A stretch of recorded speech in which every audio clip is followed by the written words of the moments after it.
Welcome to టీవీ20 news bulletin. ముందుగా headlines. కుప్పంలో జననాయకుడు పేరుతో ఏర్పాటు చేసిన పోర్టల్ను ప్రారంభించిన ముఖ్యమంత్రి చంద్రబాబు.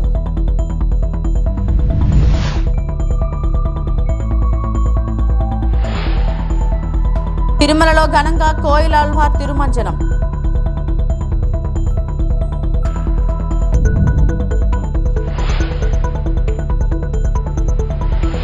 ఇది తుఫేల్ కేస్. కేటీఆర్ కడిగిన ముత్యంలా బయటకు వస్తారు హరీష్ రావు. కుప్పంలోని టీడీపీ కార్యాలయానికి వచ్చిన ముఖ్యమంత్రి చంద్రబాబు, జననాయకుడు కేంద్రాన్ని ప్రారంభించిన సీఎం.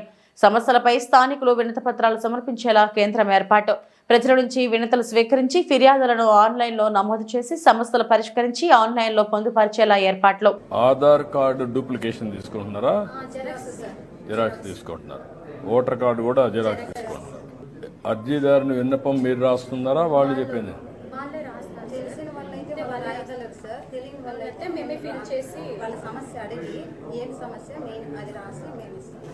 ఇది తీసుకున్న ఇది వచ్చినాక ఇది ఫిలప్ చేస్తారు. ఇది ఫిలప్ చేసిన తర్వాత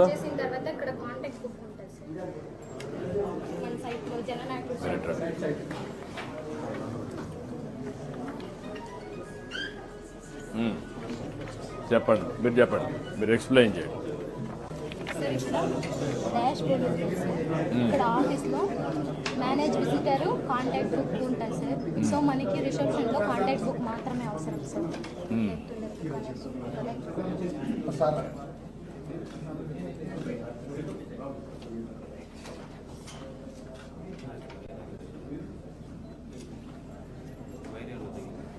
లేదు సార్.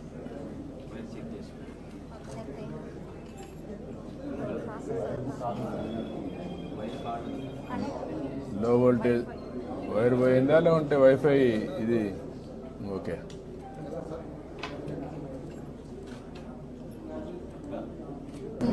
మొత్తం ఈ స్క్రీన్ లో యాడ్ విజిటర్ సార్. ఎవరైనా కొత్తగా వచ్చినప్పుడు సో వాళ్ళ ఇన్ఫర్మేషన్ మనకు ముందుగా ఉండదు కదా సార్. సో వాళ్ళ డీటెయిల్స్ మనం అప్లికేషన్ లో రాసుకొని సో మనం యాడ్ విజిటర్ లో మనం యాడ్ చేసుకోవాలి. ఇక్కడ నుంచి మేనేజ్ విజిటర్ అంటే లోపల కౌంటర్ వాళ్ళు చూసుకుంటారు sir, engagement officers. So reception లో ఫస్ట్ ఒకటి ఇది కాంటాక్ట్ బుక్ అనేది ఓపెన్ చేసుకుంటాం sir. So contact book open చేసుకుని ఓపెన్ చేసిన తర్వాత సో ఇన్షియల్ సార్. సో వాళ్ళ ఫుల్ నేము, వాళ్ళ మొబైల్ నెంబరు, సో వాళ్ళు ఏ స్టేటు, మన స్టేటే ఉంటుంది sir, Andhra Pradesh, district, assembly select చేసుకున్న తర్వాత మండల్ సార్. మండల్ తర్వాత పిన్ కోడ్, వాళ్ళ అడ్రస్, జెండర్ టైప్ చేసుకుని సేవ్ చేసామంటే లోపల ఎంగేజ్మెంట్ ఆఫీసర్స్ కౌంటర్కి సెండ్ చేస్తాం సార్. వాళ్ళ ప్రాబ్లం ఏముందో సర్టైన్ డిపార్ట్మెంట్ కనుక మనం అప్లికేషన్ సెండ్ చేస్తాం. ఎందుకు బోర్డు పెట్టకూడదు? కాగితం ఎందుకు పెట్టారు? Foam board sir. అంత బాగాలేదు కదా. పర్మనెంట్ పెట్టాం సార్. పర్మనెంట్ పెట్టిండాలి కదా, చూడటానికి బాగుంటుంది. నాకంతా రాష్ట్రంలో 20 లక్షల కుటుంబాలకు వారి ఇళ్లపై సోలార్ ప్యానెల్స్ ఏర్పాటు చేసి కరెంటు ఉత్పత్తి చేయాలని నిర్ణయించాం.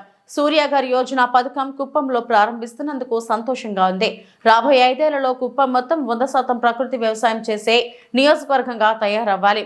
రాబోయే రోజుల్లో జనాలంతా ఆర్గానిక్ ఆహారమే తినే పరిస్థితి రావాలి. ముఖ్యమంత్రి చంద్రబాబు సోలార్ వల్ల, విండ్ వల్ల కరెంటు తయారు చేస్తే తద్వారా చాలా ఖర్చు తగ్గి మనకు కూడా వినియోగదారులకు భారం తగ్గుతుందని ఆ రోజు చెప్పాను. ఆ రోజే నేను ఒక మాట చెప్పాను, ₹1.50 నుంచి ₹2 వరకు కరెంట్ ఉత్పత్తి చేసే అవకాశాలు భవిష్యత్తులో వస్తాయని నేను అప్పట్లోనే చెప్పాను. ఈ రోజు మనం ఒకసారి చూస్తే ప్రధానమంత్రి గారు ఒక కార్యక్రమం తీసుకున్నారు, సూర్యఘర్ అని. మన ఇండ్లపైన కరెంటు ఉత్పత్తి చేసుకునే కార్యక్రమానికి శ్రీకారం చుట్టారు. ప్రతి ఒక్కరికి 2 కిలోవాట్లు కరెంటు ఉత్పత్తి చేసుకోవడానికి సబ్సిడీ ఇస్తారు. ఒక్కొక్క కిలోవాట్కి ₹30,000 చొప్పున ₹60,000 ఇస్తారు. కానీ ఈ రోజు 2 కిలోవాట్లు పెట్టుకోవాలంటే 1,15,000 అవుతుంది. దీనివల్ల 200 యూనిట్లు నెలకు కరెంటు ఉత్పత్తి చేసుకునే అవకాశం వస్తుంది. మీరు 200 యూనిట్లు కరెంట్ ఉత్పత్తి చేస్తే ఇప్పుడే నేను ఊర్లో అడిగాను, 60 యూనిట్లు వాడితే 250 నుంచి ₹300 కరెంటు ఛార్జీలు కడుతున్నారు. ఇప్పుడు ఇది గాని చేసుకోగలిగితే 60 యూనిట్లు వాడుకోవచ్చు, 140 యూనిట్లు మళ్ళా గ్రిడ్ కి ఇచ్చే అవకాశం ఉంటుంది. అయితే ₹55,000 అప్పు ఉంటుంది కాబట్టి ఒక 4-5 సంవత్సరాలు గ్రిడ్ గాని కరెంట్ ఇస్తే మీరు వాడుకున్న కరెంటు ఉచితం. 5 ఏళ్ల తర్వాత ఆ ప్యానెల్స్ మీ సొంతం అవుతాయి. అక్కడి నుంచి మీకు ఆదాయం వస్తుంది. మళ్ళీ ఈ విషయం మీరందరూ గుర్తుపెట్టుకోవాల్సిన అవసరం ఉంది. పాలకొల్లులో 100 పడకల ప్రభుత్వ ఆసుపత్రిలో డయాలసిస్ సెంటర్ ఏర్పాటు పనులను పరిశీలించిన మంత్రి రామానాయుడు.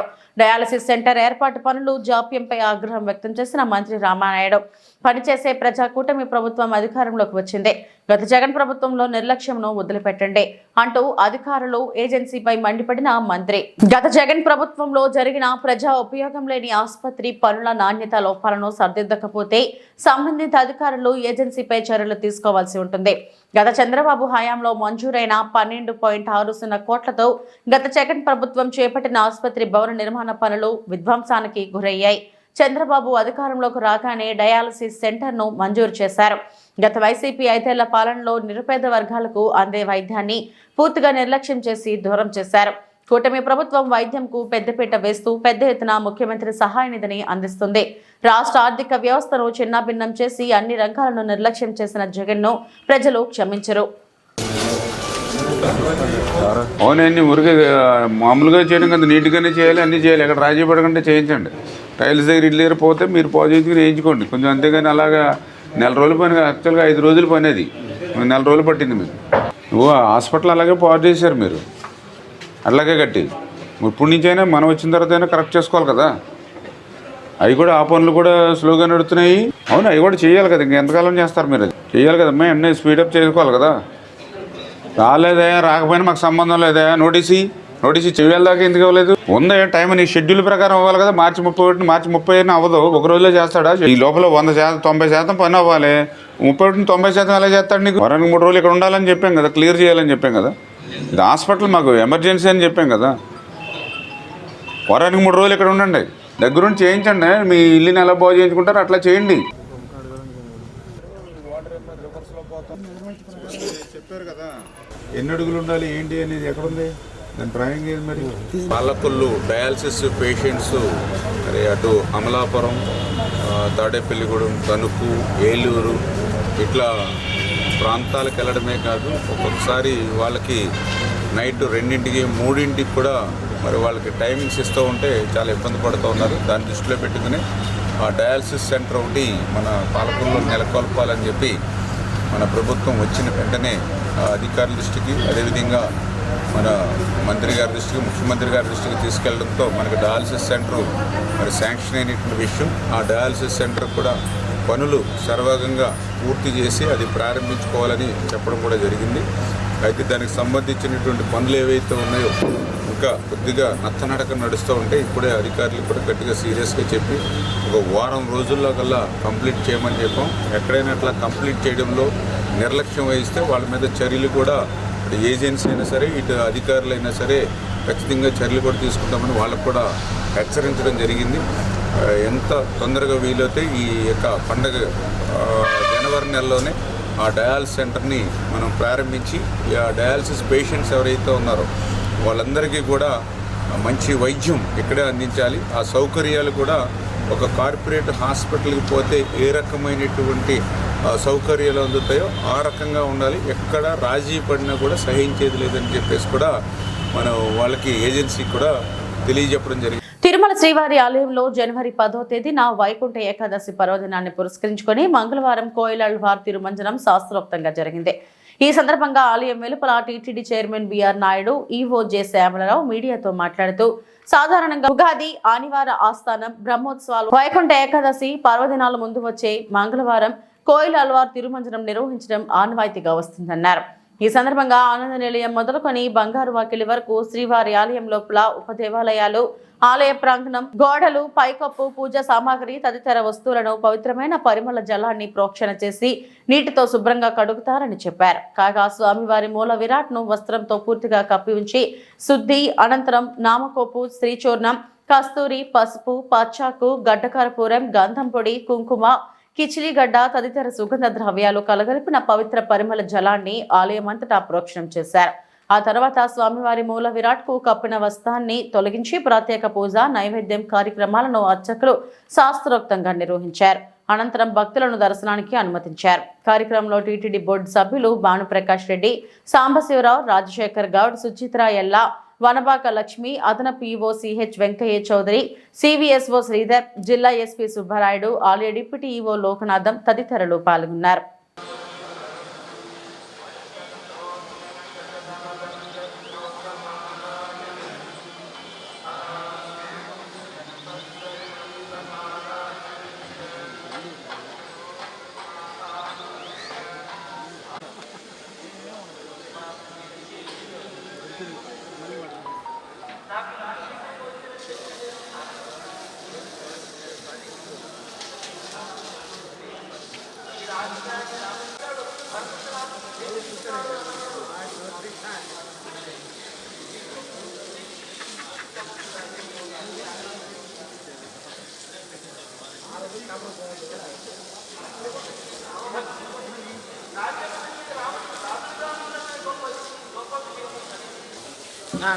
పక్కా జరగదు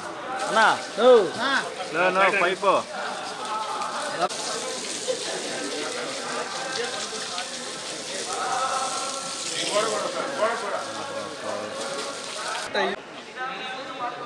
కొంచెం వెనక్కి ఓకే వెనక్కి నమో వెంకటేశాయ.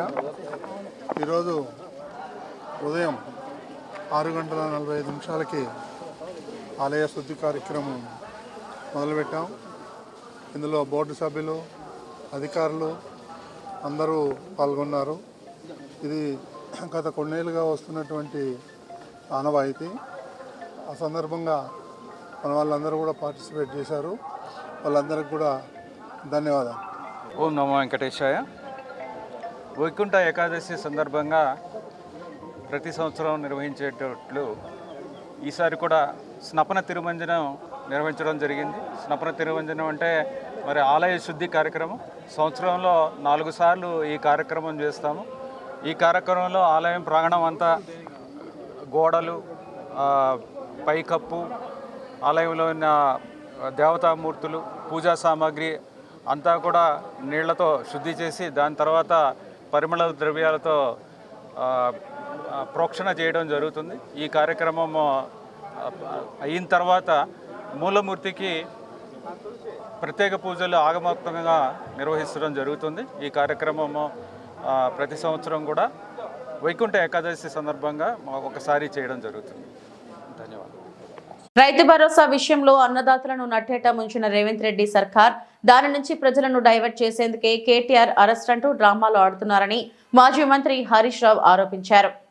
పాలిటిక్స్ లో భాగంగా కేటీఆర్ గారి పైన ఈ అక్రమ కేసు నమోదు చేయడం జరిగింది.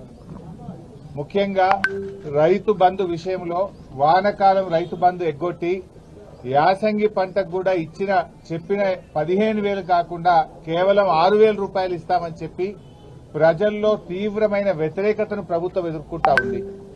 ఏడాది పాలన తర్వాత అన్ని సర్వే రిపోర్ట్లలో కూడా ఈ ముఖ్యమంత్రి ఫెయిల్యూర్ సీఎం అని, ఈ ప్రభుత్వం ఫెయిల్ అయిందని చెప్పి ఈ రాష్ట్రంలో వచ్చిన అన్ని సర్వే రిపోర్ట్లు కూడా తెలియజేస్తా ఉన్నాయి. సో ఈ క్రమంలో మా అక్రమ కేసు పెట్టి ప్రజల యొక్క దృష్టిని మరల్చాలని ఒక డైవర్షన్ పాలిటిక్స్ కు రేవంత్ రెడ్డి గారు పాల్పడతా ఉన్నారు. మాకు తెలుసు రేవంత్ రెడ్డి గారు ఇలాంటి ఇంకా అక్రమ కేసులు చాలా పెడతారని, ఇంకా మాలాంటి చాలా మంది నాయకుల మీద కూడా ఇలాంటి అక్రమ కేసులు ఆయన పెడతాడని. వీటన్నిటినీ ఎదుర్కోవడానికి మేము సిద్ధంగా ఉన్నాం. మాకు తెలంగాణ ప్రజలు ముఖ్యం, ఈ రాష్ట్రం ముఖ్యం. ఎన్నో పోరాటాలతోని త్యాగాలతోని తెలంగాణ తెచ్చుకున్నాం. తెలంగాణ బాగుండడం, తెలంగాణ అభివృద్ధి చెందడం, తెలంగాణ ప్రజల సంక్షేమం బీఆర్ఎస్ పార్టీకి అత్యంత ముఖ్యమైనది. మీరు ఎన్ని కేసులు పెట్టినా, మా మీద ఇంకా ఎన్ని రకాలుగా ఒత్తిళ్లు పెట్టినా ఈ రాష్ట్ర ప్రజలకు నువ్వు ప్రజలకు ఇచ్చిన 6 గ్యారెంటీలు అమలు చేసేదాకా నీ ప్రభుత్వాన్ని నిన్ను ఎట్టి పరిస్థితుల్లో వదిలిపెట్టం. రేవంత్ రెడ్డి అనుకుంటున్నాడు బ్లాక్ మెయిల్ రాజకీయాలతోనో, అక్రమ కేసులతోనో, అరెస్టులతోనో తన ప్రభుత్వం యొక్క తప్పిదాలను కప్పిపుచ్చుకుంటానో, మమ్మల్ని మానసికంగా బలహీనపరుస్తానని అనుకుంటా ఉన్నాడు. కానీ మేము మరింత బలంగా పోరాటం తప్ప ఎట్టి పరిస్థితుల్లో నీ అక్రమాలను గాని, నీ 6 గ్యారెంటీల అమలుపై నిన్ను ప్రశ్నించడాన్ని వదిలిపెట్టే ప్రశ్నే ఉత్పన్నం కాదు. ఈరోజు కేటీఆర్ గారి మీద హైకోర్టులో కూడా వచ్చిన తీర్పు కేవలం విచారణ కొనసాగించడానికే చెప్పింది హైకోర్టు. ఇది అక్రమ కేసు, దీని విచారణ నిలుపుదల చేయాలని చెప్పి బీఆర్ఎస్ పార్టీ తరఫున మేము కోర్టుకు వెళ్లాం. కోర్టేమి కేసును నిర్ధారించలేదు, ఇది తప్పు జరిగిందని చెప్పింది కానీ శిక్ష వేసింది కాదు. కేవలం విచారణ కొనసాగించడానికి మాత్రమే ఈరోజు కోర్టు అనుమతి ఇచ్చింది. విచారణకు సహకరిస్తాం. ఈ ముందు నుంచి కూడా కేటీఆర్ గారు 100% విచారణకు సహకరిస్తామని చెప్పాం. ఎందుకంటే మేము తప్పు చేయలేదు, అసలు అవినీతే జరగలేదు, రాష్ట్ర ప్రభుత్వం నుంచి ₹1 కూడా గ్రీన్ కో కంపెనీకి చెల్లించలేదు. అక్కడ ఇది ఎప్పుడు జరిగింది? రేవంత్ రెడ్డి గారు ప్రమాణ స్వీకారం చేసిన 3వ రోజే ఆ కంపెనీ ప్రతినిధి ఘనంగా ప్రారంభమైన యానాం ప్రజా ఉత్సవాలు ఫలపుష్ప ప్రదర్శన.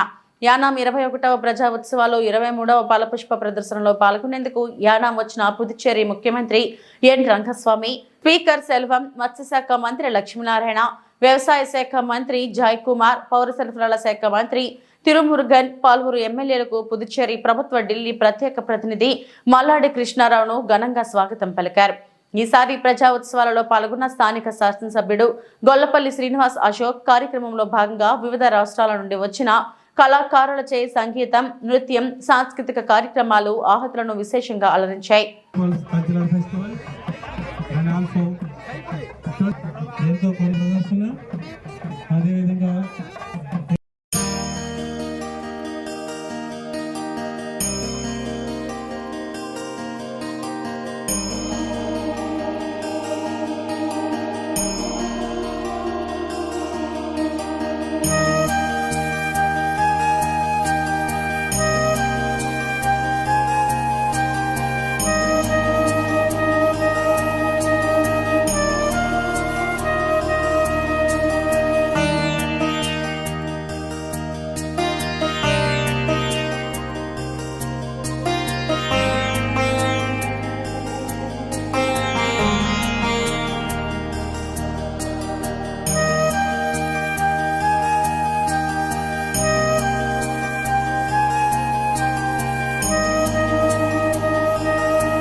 తూర్పుగోదావరి జిల్లా గోపాలపురం మండలం వైసీపీ సస్పెండ్ నాయకుడు మేకా శేషబాబుకు చెందిన శ్రీ మాతాంగమ్మ ఆగ్రో రైస్ మిల్లులో అధికారుల తనిఖీల సమయంలో రైస్ మిల్లులో 40 పీడీఎస్ బస్తాలను గుర్తించిన అధికారులు మేకా శేషబాబు మిల్లులో జంగారెడ్డిగూడెంలోని రైస్ మిల్లుకు సంబంధించిన 580 బస్తాల లారీ గుర్తించిన రెవెన్యూ అధికారులు బియ్యం నమూనాలు సేకరించి ల్యాబ్కు పంపించిన అధికారులు గతంలోనూ శ్రీ మాతాంగమ్మ ఆగ్రో రైస్ మిల్లుపై ఆరోపణలు.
రాజమండ్రిలో మొన్న జరిగిన గేమ్ చేంజర్ ప్రీ ఈవెంట్ షోలో హాజరైన ప్రతి ఒక్క అభిమానికి జాగ్రత్తగా ఇళ్లకు వెళ్లమని పదే పదే హెచ్చరించిన ఇద్దరు మెగా అభిమానులు మణికంఠ చరణ్లు బైక్ ప్రమాదంలో అసువులు బాయడం పట్ల ఉప సీఎం పవన్ కళ్యాణ్ ను వైసీపీ తొత్తులు విమర్శించడం బాధాకరమని జనసేన పార్టీ స్థానిక ప్రధాన నాయకుడు కిరణ్ రాయల్ మండిపడ్డారు.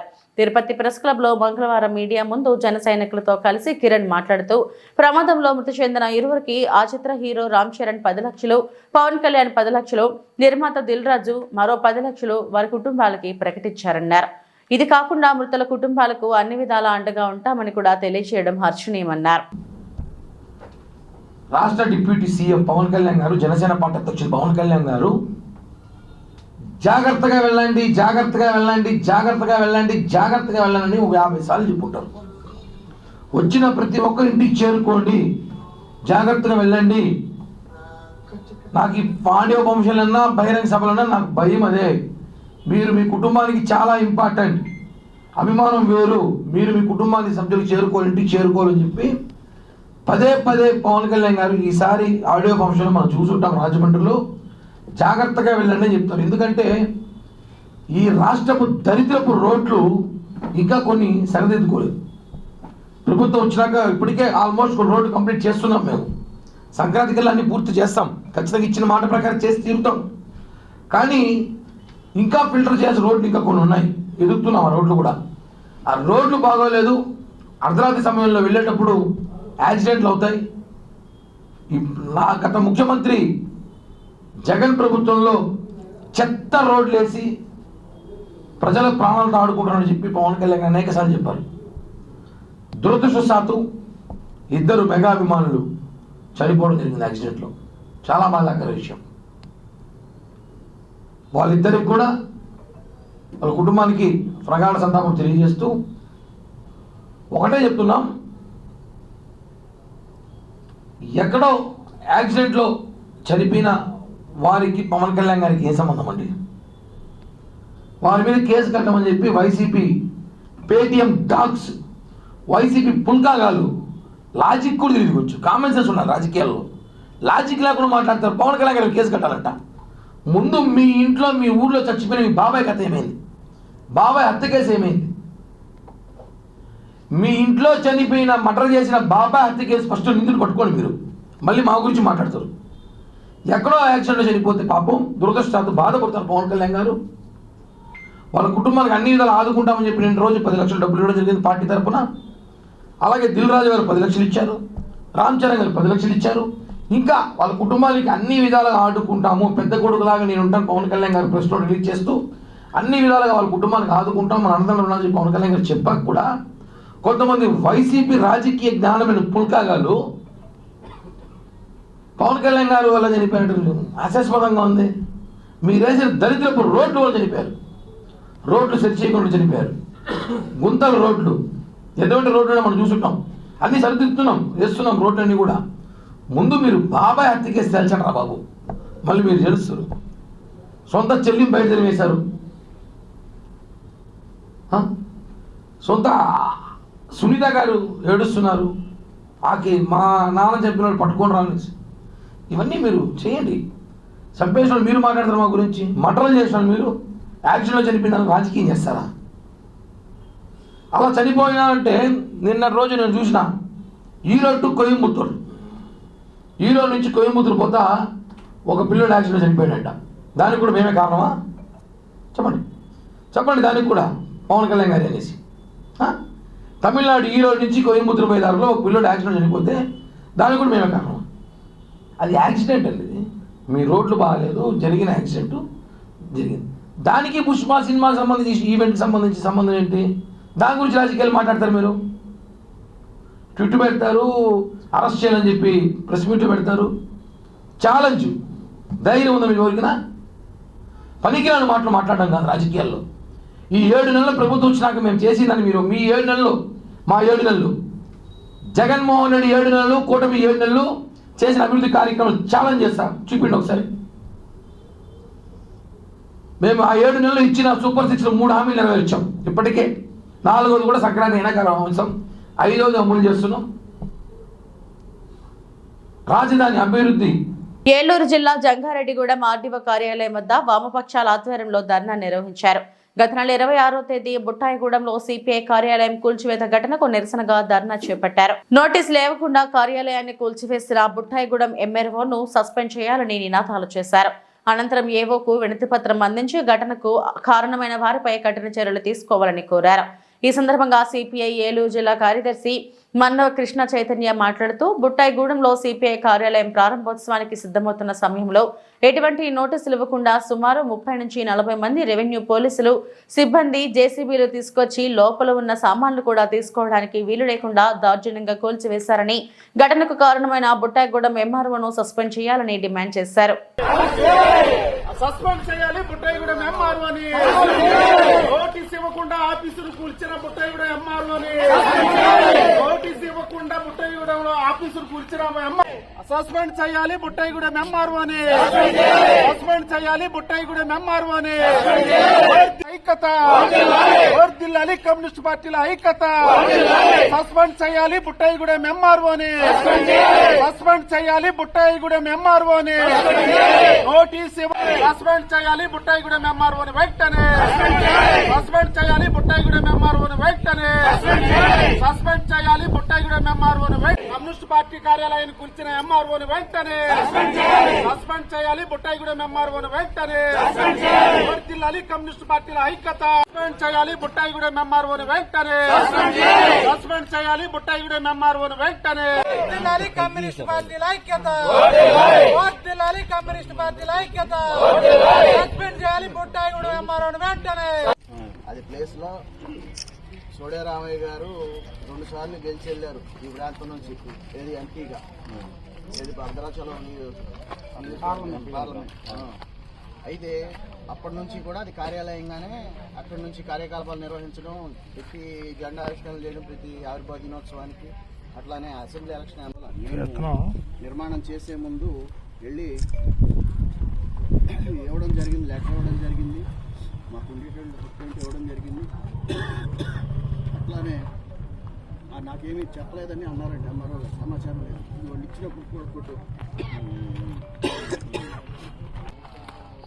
బుట్టాయిగూడెం మండలంలో భారత కమ్యూనిస్ట్ పార్టీ సిపిఐ కార్యాలయం డిసెంబర్ 27వ తారీఖు ఓపెన్ చేయాల్సి ఉండగా రాష్ట్ర కార్యదర్శి రామకృష్ణ గారు వస్తా ఉన్నారని చెప్పి ముందస్తుగా అన్ని ఏర్పాట్లు చేసుకుంటే డిసెంబర్ 26 పార్టీ ఆవిర్భావ దినోత్సవం దేశవ్యాప్తంగా 100 సంవత్సరాల్లో అడుగుపెట్టిన సందర్భంగా ఘనంగా నిర్వహించుకున్న సందర్భంలో పార్టీ కార్యాలయాన్ని ఎటువంటి సమాచారం లేకుండా, కనీసం ఏ నోటీసు ఇవ్వకుండా హఠాత్తుగా వచ్చి పార్టీ కార్యాలయంలో పార్టీ సభ్యులు ఉండి వాళ్ళ పనులు నిర్వర్తించుకున్న సందర్భంగా జేసీబీలతోటి ఒక 50 మంది రెవెన్యూ సిబ్బంది కానీ, పోలీస్ సిబ్బంది కానీ ఒక 30 నుంచి 40 మంది వచ్చి కూల్చివేయడం జరిగింది.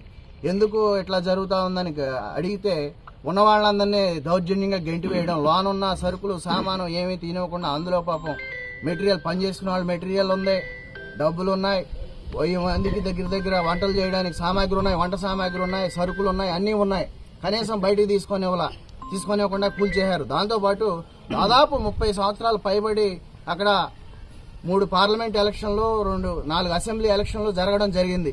ఆ సందర్భంలో అక్కడే అదే ఆఫీస్గా నిర్వహించి పార్టీ కార్యాలయంగా, సిపిఐ కార్యాలయంగా బుట్టాయిగూడెం మండలానికి సంబంధించి అక్కడి నుంచి కార్యకలాపాలు నిర్వహించడం, అక్కడి నుంచే వెహికల్స్ బయలుదేరడం, జెండా ఆవిష్కరణలు చేయడం ఆవిర్భావ దినోత్సవాలకి. అట్లానే దాదాపు 30 ఏళ్లుగా. ఇవి ఇప్పటి వరకు నా బులెటిన్ అప్డేట్స్. నమస్తే.